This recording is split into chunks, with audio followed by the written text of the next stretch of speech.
So now I'm going to show you how to make a classic whipped cream or Chantilly cream. When you see Chantilly cream written somewhere, that refers to whipped cream that's been whipped with a little bit of sugar and a little bit of vanilla. Absolutely delicious, many applications. So in my bowl I have 2 cups of heavy cream that is cold. If you want to ensure your success even further, you can chill your bowl and your beater, but it definitely needs to be cold. You shouldn't be doing this near anything warm. Should not be room temperature. It's going to whip a lot better if it's cold.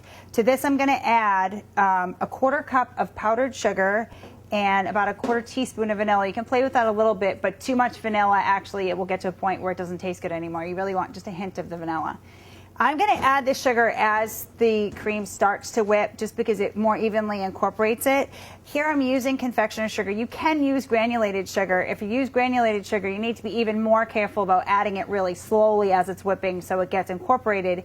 But it's not going to fully, the amount of time it takes to whip cream, your sugar, your granulated sugar won't completely dissolve. So the cream is not going to be as stable or hold up for as long of a period of time in your refrigerator, or if you were going to use it later or put it in a cake or something that you're holding, which is why I prefer to use the confectioner's sugar most of the time. I'm just going to get this going on my mixer.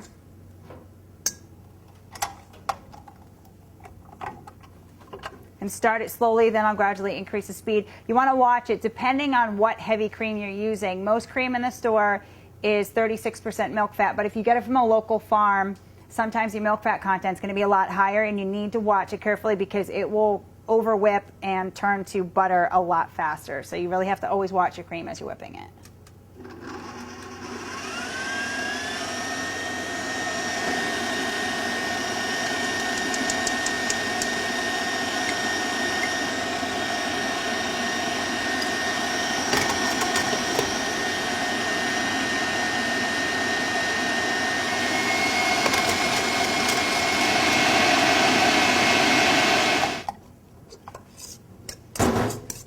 So whenever you take your cream off the mixer and you think it's done, take your whisk and you want to get right to the bottom of the bowl and just make sure that everything is really whipped and check it, so that it's the consistency that you need it to be for your recipe or just eating it, putting it on top of things.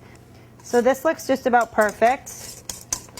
Another little tip, something that a lot of people don't know, is that if you were to make your whipped cream ahead of time, say you're using it just to have with fresh fruit or something, and you have a large bowl of it, and you were to put it in the refrigerator and go back to it the next day and it's deflated, it's not a good whipped consistency anymore, you actually can re-whip cream. You want to put it back into a glass or a metal bowl, which is another tip. Really doesn't come out so great in plastic. You're going to put it back into your bowl and re-whip it. I suggest that when you re-whip it the second time, you do it by hand. It's a little bit of work, but it's easier to kind of feel where you're going with it and not over-whip it. You can even add, if you had a little bit left and you needed more the next day, you can add more fresh unwhipped cream to it and whip, and it will work. You absolutely can bring back whipped cream that has deflated.